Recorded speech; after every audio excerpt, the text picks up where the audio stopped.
Bon, et si on en parlait de l'hindou et de son truc bien pour les élections? Puis ça va, je me fais pas trop mal à vous faire cette connerie en me penchant sur mes côtes qui sont complètement pétées. Merci.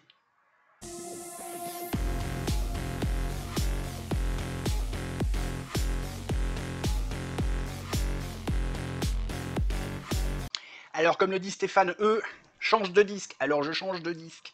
On va essayer de faire rapide, et puis vous allez peut-être sentir que j'ai vraiment accéléré la vidéo. Je vais vous commencer à être habitué. Le clap, je vous le présente vraiment ultra rapide. Clap, c'est le C comme laisser un commentaire, c'est le L comme liker, c'est le A comme abonnez-vous, et c'est le P comme partager cette vidéo. Sachant qu'actuellement, vu qu'on n'a pas beaucoup d'abonnés, le partage est la chose la plus importante des quatre. Et aussi, le rappel habituel, c'est un vlog, ça a une suite, ça a une logique, donc pensez à retourner un peu en arrière. Je sais qu'on est déjà à plus de 30 vidéos au moment où je tourne ce nouveau clap, mais sinon vous n'allez pas comprendre. Allez. Et oui, comme j'allais oublier bien entendu, ce clap va être toujours collé juste derrière le générique, comme ça, hop, vous pourrez faire zip zip zip, aller un peu plus vite pour aller au truc. On reprend la vidéo. Salut mes biloutiers. Café. Alors, c'est pas la première de la journée, puisqu'il y a eu l'analyse des résultats juste avant. Donc du coup, vous avez compris qu'on a beau être mardi, j'ai tourné hier. Enfin, moi je suis aujourd'hui, mais ça c'est... Non, je vais pas vous repaumer comme l'autre jour. Allez. Mais vu que j'ai tourné quelques heures plus tard, je me suis refait un café parce que, pour ceux qui ne le savent pas, la caféine est un antalgique. Voilà. Alors, petit point planning. Comme annoncé hier, demain je vous fais un truc sur le 6 juin que je vais appeler le 6 juin 2024, une saleté bien fournie. On va commencer par toutes les saloperies qui ont été faites le 6 juin. Et ben, je sais pas trop. Après-demain, si, pardon, si, oula, oui, parce que c'était marqué plus bas. Après-demain, je vous fais comment je pourrais dire, l'arnaque des éoliennes. Hein, je vous ai dit sur les éoliennes, il y aura l'arnaque et le scandale. Demain, après-demain du coup, donc ça va être mercredi, l'épisode 35. Ce sera l'arnaque intellectuelle. Oui, pardon, l'arnaque intellectuelle des éoliennes. On va parler tonnes de béton, on va parler 75% du temps avec du gaz, on va parler des trucs intéressants. On va faire d'écologie, mais avec de la science. Vous allez voir, c'est pas la même que celle de Sandrine.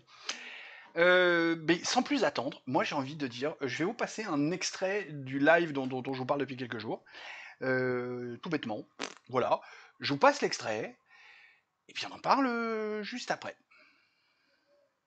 Non, je peux dire un truc intelligent qui est assez cool, qui arrive en Inde récemment, un truc démocratique. De très loin, une démocratie qui n'est pas parfaite, elle a plein de défauts, ainsi de suite. Mais déjà une démocratie. C'est une démocratie. Je déteste le terme plus grande démocratie du monde, parce que c'est une arnaque intellectuelle sans nom, si tu veux, je déteste ce terme-là. Mais il y a un truc qui est arrivé récemment que je trouve très très cool en Inde, et j'aimerais bien que le voir en France, ça s'appelle Nota. C'est que quand tu votes, t'as la dernière case, c'est None of the above. Et en fait, ce qui se passe, c'est que si la dernière case gagne, l'élection est annulée. Tous les mecs qui sont présentés n'ont plus le droit de se représenter pendant genre 5 ans à une élection. Non. Ouais. Et en fait, vous êtes tellement mauvais que personne n'a voulu un d'entre vous, vous êtes tous dégagés. Tout le monde dégage. 5 ans. Ah ouais, génial. Personne n'a réussi à gagner. C'est un super concept, tu vois. C'est le vote blanc plus quoi en fait. C'est le vote blanc qui vous fout dehors pendant 5 ans. C'est ce qu'on réclame en France. Ouais, c'est ça, tu vois. Et en fait, je trouve que c'est un truc démocratique super bien parce que là, c'est vraiment c'est tout le monde. Tu tires la chasse de toute une génération de connards. Exactement. C'est déjà arrivé. Alors non, mais là, ça monte pas mal. Et là, il y a eu sur les élections actuellement des endroits. Les gens ils sont ouf là dans le chat, ils disent c'est mieux que le RIC. Il faut qu'il y ait un mec qui mette ça dans le programme. Alors, ce gars-là, si j'ai bien compris, il s'appelle Ram. Ram, c'est un prénom hindou assez répandu, de ce que j'ai compris. Pas de ce que j'ai compris là, mais de ce que j'ai compris parce que je connais des hindous. J'ai déjà discuté avec des hindous. Voilà. Ram, c'est à peu près aussi répandu que Stéphane ou Jérôme. Enfin, surtout Stéphane, puisqu'on en a deux dans la communauté, j'ai pas vu un seul Jérôme pour l'instant. S'il y a un Jérôme, qu'il se manifeste, histoire de dire. Je serais tellement content que ce soit mon chef que j'avais à UBS, qui me parle plus. Pas de toute façon, plus personne me parle, donc... bref, donc oui, alors Ram c'est le jeune un peu beau gosse là, pas le joufflu à gauche. Ah non, attends, à gauche c'est dans le bon sens parce que là moi j'ai retourné donc ça doit être celui de droite. Bon, je sais plus, parce que forcément j'ai fait le montage après avoir tourné ça. Donc voilà, vous avez un joufflu avec de la barbe, c'est pas lui. Vous avez Ram, c'est le beau gosse un peu moins avec voilà, mieux. Voilà, puis pas macroniste lui, parce que le joufflu il est macroniste. Vous aurez le lien du live en question pour ceux qui l'ont pas vu. Très intéressant comme live parce que on a le début, c'est un live donc avant les élections, donc très marrant de tout ce qu'ils racontent. Et puis après, il y a juste Ram tout seul qui nous parle de l'Inde, de tout un tas de choses intéressantes. Vraiment, je vous le recommande. Ça dure 1 heure, je crois, ou un peu plus, mais vous n'allez pas perdre votre temps. Puis c'est agréable, c'est toujours une bonne ambiance chez Greg. Voilà. Et donc Ram est très très fier. Il y a un moment justement, il est très fier de rappeler qu'il a un grand-père français, parce qu'il ne faut pas oublier qu'en Inde, la France a eu à la période coloniale, a eu des comptoirs là-bas, et donc il y a des gens qui sont nés là-bas, des hindous d'origine hindoue avec une ascendance hindoue, mais qui ont chopé la nationalité française, puisque c'était le territoire français, et que le droit du sol. On fait une vidéo sur le droit du sol. Voilà, faut me le mettre dans les commentaires là par contre. Celle-là je la note pas. Si je l'ai dans les commentaires, je la fais, sinon bah tant pis. Pardon, du coup je me suis paumé. Voilà, le gars, Ram, explique un truc. Il explique qu'en Inde, il y a un candidat virtuel qui vient se mettre dans les élections. Qui s'appelle None of the above. Ok. Et ouais, j'étais obligé de bosser un peu en anglais parce que quand tu commences à faire des recherches sur l'Inde, t'as que des trucs en anglais. Ou alors si, mais t'as de la merde en français. Enfin, c'est là-dessus, on pourra avoir des trucs vraiment intéressants. C'est pour ça que toutes les sources que vous allez trouver sont pratiquement que des trucs en anglais. Donc, en fait, il explique que ce truc-là, si tu veux, le Nota, c'est une espèce de candidat virtuel qui va venir dans le classement. D'accord ? Alors, de ce que j'ai compris, alors attention, hein, parce que c'est de ce que j'ai compris, d'un truc qui n'est pas dans ma langue maternelle, sur I'm not fluent in English, you know. Donc si quelqu'un a plus de précision, ou si éventuellement je dis une connerie, je vous présente mes excuses. Et si quelqu'un a plus de précision ou a mieux compris que moi, qu'il n'hésite pas à venir dans les commentaires pour machin. Et éventuellement, dans une prochaine vidéo, je ferai un erratum. Ouais, je parle aussi latin. Donc, le nota none of the above, tu vois, c'est none of the above, c'est-à-dire rien en dessous. Mais, donc encore une fois, de ce que j'ai compris, il faut que le nota gagne. C'est pas genre il est 3ème, et ben le 4, 5, 6, 7, 8ème, ils sont... Non. Il faut que le nota gagne. Et si le nota gagne, on refait l'élection, les candidats qui étaient là, balayette, et les autres se représentent, sauf que dans la re-élection, oui, pas la ré, mais vraiment dans la 2e édition de la même élection, on ne remet pas de nota, de ce que j'ai compris, parce qu'il y a un truc de la Cour suprême hindoue qui a dit « Arrêtez vos conneries, si on fait ça, vous allez faire des élections en cascade. » En imaginant. Et il y a un moment, les systèmes se protègent eux-mêmes. Hein. Voilà en gros ce que j'ai compris du truc. Alors pourquoi je vous parle de ça un peu comme ça, bon, en plus au lendemain déjà d'une élection, enfin au lendemain ou au surlendemain si on veut être pointilleux, parce que d'abord je trouve que le truc est vachement intéressant. Et vous avez vu dans l'extrait que je vous ai mis, il y a le chat s'enflamme. Ça veut dire qu'il y a plein de gens qui étaient là sur le live qui ont trouvé ça aussi très intéressant. Alors ils comparent avec le RIC, avec machin. Je pense que la comparaison avec le RIC est un peu hasardeuse, parce qu'on ne parle pas de ça. Mais le truc est là. Moi, je pense qu'il faudrait méditer sur le truc, voir comment on pourrait l'intégrer à une éventuelle 6ème République. Parce qu'il faut... Pour intégrer un truc pareil, on ne peut pas rester sur la 5ème.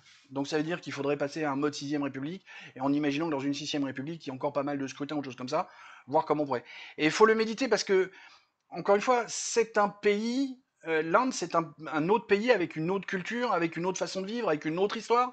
Justement, je vous invite vraiment à aller voir ce live parce qu'il est très intéressant, parce que Ram nous parle de l'histoire de l'Inde, du rapport de l'Inde avec les musulmans, du rapport de l'Inde avec la colonisation, de tout un tas de choses comme ça qui sont vraiment très... Moi, j'ai trouvé ça très enrichissant. Donc du coup, faudrait voir justement dans quelle mesure ça pourrait être adapté à notre façon de vivre, à nos mœurs, à notre manière d'envisager les élections. Voilà, sur le nota, le none of the above, donc pas ce qui est en dessous. Si on va être trop, mais c'est très littéral. Je ne saurais pas trop comment le traduire moins littéralement. Bref. Voilà, je voulais vous présenter ça parce que j'ai trouvé ça particulièrement intéressant. Et en faisant tout un tas de recherches comme ça, j'ai découvert un autre truc qui me paraît aussi intéressant, qui n'est pas abordé par Ram. C'est quand tu vas voter en Inde, on te peint l'index droit, de ce que j'ai compris. Oui, parce qu'ils sont tous comme ça. Alors, on te met une trace d'encre, mais genre de l'encre, tu sais, genre comme le henné chez les Arabes. Je sais pas si... Moi, j'ai déjà fait des espèces de tatouages au henné, parce que t'es pas tatoué, mais le henné, en fait, ça tient. Faut vraiment briquer sous la douche pour l'enlever, ou alors il faut laisser passer 10, 12, 15 jours, 3 semaines. Je crois même qu'il y a des gens qui arrivent à le garder presque 2 mois, quand ils veulent le garder, tu vois, donc ça tient. Et là, c'est le même genre d'encre, alors c'est pas marron comme le henné, ça a l'air d'être un peu plus bleu, mais on te peint le truc, ça tient au moins 3-4 jours. Pourquoi je dis ça? Vous allez, hein, y en a qui m'ont vu venir, et puis il y en a qui vont venir le danger qui va avec. J'espère. Parce que du coup, si t'as le machin, t'es allé voter. Si t'as voté, tu peux ouvrir ta gueule. Alors, ça va à l'encontre des abstentionnistes militants comme j'ai pu être par le passé. Je ne crache pas dans la soupe. Et justement, est-ce que ce serait bien compatible avec notre principe démocratique et notre principe de liberté individuelle?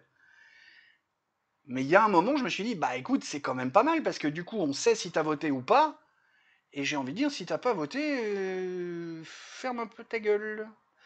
Alors je le dis plus doucement, parce que je suis pas convaincu de ce que je dis, en fait. Mais, bon voilà. L'idée, c'était que j'ai trouvé un truc vachement marrant, et en travaillant sur ce truc vachement marrant et intéressant, j'ai trouvé un autre truc vachement marrant et intéressant, et je voulais le partager avec vous, parce que je suis un mec généreux. Il paraît que je suis un sale connard, une merde à qui il faut plus parler parce que je pense de travers, mais même ma première femme, même elle, qui m'a fait une guerre, même elle a réussi à me dire que j'étais quelqu'un de généreux, et que c'était peut-être ma principale qualité. Et ma mère m'a souvent expliqué que c'est ce qu'il aime perdre. Voilà, allez, sur ces bonnes paroles, des poutous, mais heureusement, pas Philippe.